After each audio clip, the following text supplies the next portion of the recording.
Hello, the YouTube. This is your wonderful Dark Lord Diablos here, and this is going to be a review on the Rising of the Shield Hero episode 10. I think, yeah, it's episode 10.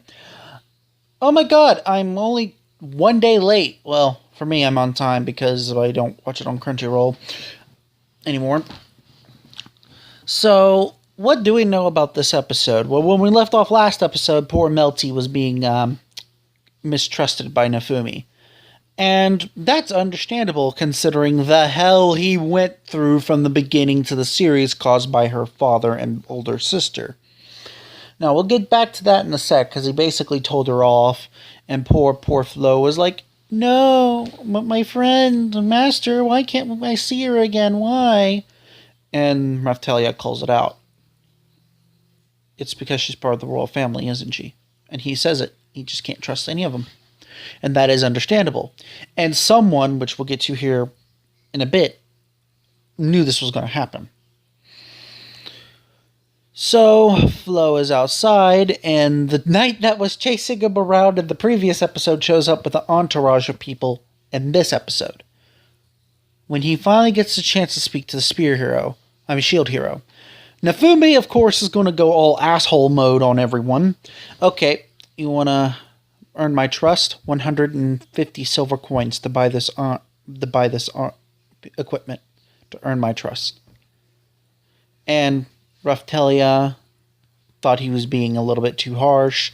The blacksmith is like, "I guess you'll never change." So they agree. They don't know how they're going to do it, but they agree. They agreed they'll get it done before the next wave, which is coming in 10 days.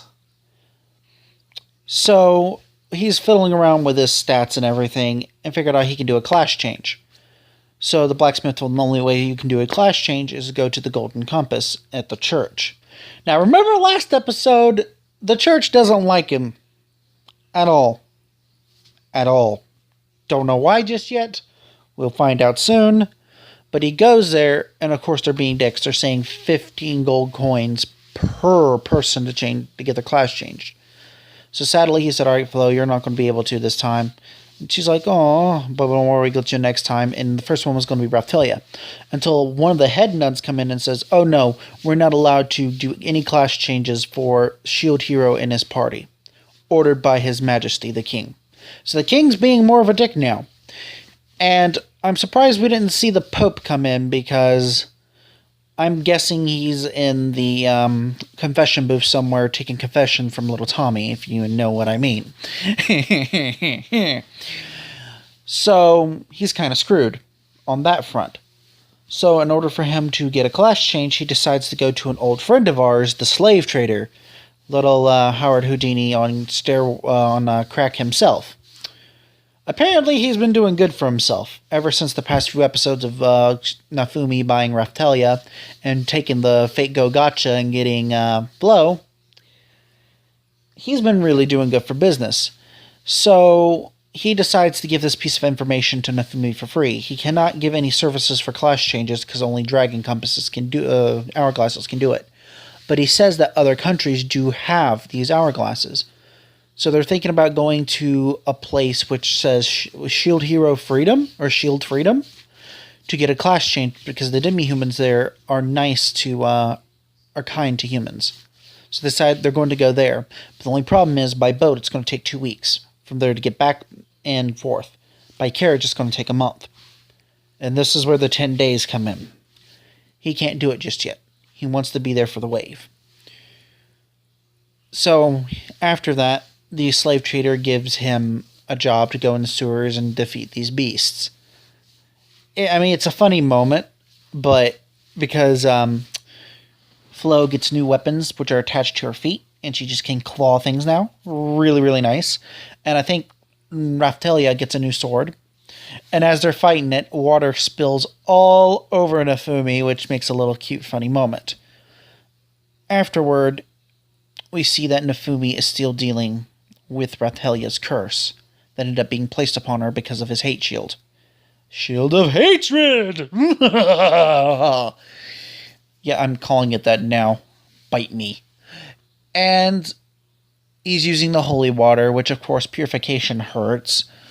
And she's asking him if he does, after the waves are defeated, will he go back to his world and can she take him with her? Before this could get any further, her confession to love for loving him, Flo gets up and goes, "You're getting too lovey-dovey with Master. You were doing all a bunch of kissy face," which puts bickering on them, and Nafumi's like, "Oh God, please make it stop." The next day, they're in the restaurant. Now, if you remember correctly... Oh, wait, hold up. Before we get to that, something I nearly forgot, my friends. He goes to this ruined village up north. He finds out that these people are refugees, that they need food. And he finds out why. A vigilante wielding a bow goes there, kills the king, and now it's taken over by the rebels. But everything started well at first, but now they increase taxes. And there's hardly anyone left in the village because they all died of starvation. Nafumi made an emergency kitchen. And now we're going to the restaurant. Because if you remember the previous episode where he unlocked his hate shield, he defeated a dragon that was killed by the sword hero. So, the sword hero and bow hero were there. They both confront Nafumi. Nafumi first talks to the bow hero. One, he goes, "Yeah, you tried to be anonymous about it. That's because apparently someone took the rewards for their jobs, impersonating them, or as they believe." So I talked to Nafumi about it, and Nafumi goes, "1, why are you anonymous? You're trying to be an anonymous vigilante, no wonder. 2, do you know what happened to that village that you done switched powers with? All you did was switch over leadership. You didn't fix their initial problem. And now because of that, people are starving." I don't believe you. Then Sword Hero interrupts. "Okay, what about with my case? Why did you steal my job? You know the plague that was there? Yes. It was caused because you didn't dispose of the body. People died." And it seems like the Sword Hero is actually starting to realize that this is not a game. And that is good. That is good character development. The Sword Hero looks down on Raphtalia's arm and realizes what trouble he has caused. And he goes, "I believe you, and I'm sorry." But apparently... sorry for the cat. Apparently, Bow Hero hasn't heard of the phrase "listen and believe" because he still doesn't believe the Shield Hero when the Sword Hero says, "Why would he lie about this?" So Nafumi and company walk out the restaurant. I'm loving the development they're giving the Sword Hero. I know they don't work together for a while because someone loves to spoil things and he kind of told me that. Luckily, he hasn't told me anything much. But I thought that was cool.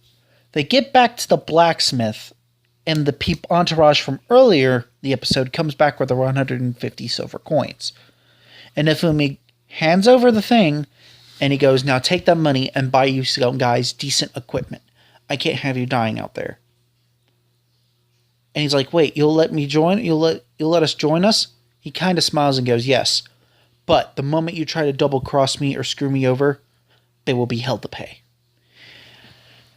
That shows he's actually starting to trust people more. He's not trusting the royal family for obvious reasons, but he's trying to trust people more. Now, back into some unknown country, we see the queen. And she already knows that he's not going to trust Melty, and she feels bad for putting Melty through this. But when Melty is going to become the next ruler, she needs to go through this. She tells her ninja ladies to keep an eye on them. And then she looks up to the sky and prays that the heroes will survive the next wave. This episode was really, really good with character interaction. Yes, there was hardly any action in it, but you don't need to have action to make a compelling story. Nor do you need to have a badass character or the main character needs to be able to do certain things, as long as there's a compelling story. Some people don't know this.